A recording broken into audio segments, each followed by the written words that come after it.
మీరు చూస్తున్నారు రైతు బిడ్డ ఛానల్ కిరణ్.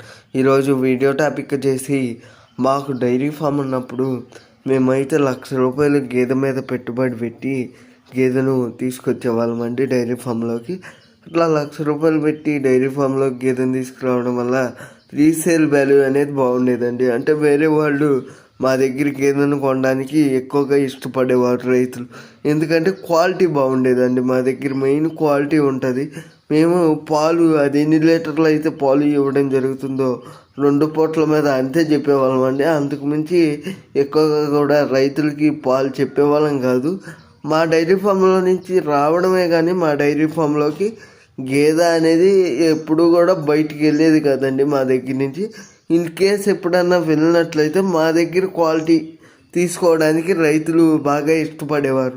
అందుకని చెప్పేసి ఎప్పుడు కూడా డైరీ ఫామ్ సక్సెస్ అవ్వాలంటే క్వాలిటీ మెయింటైన్ చేయాలి. గేదెల్లో క్వాలిటీ మెయింటైన్ చేసినట్లయితే 100% డైరీ ఫామ్ అనేది సక్సెస్ అవ్వడం జరుగుతుంది.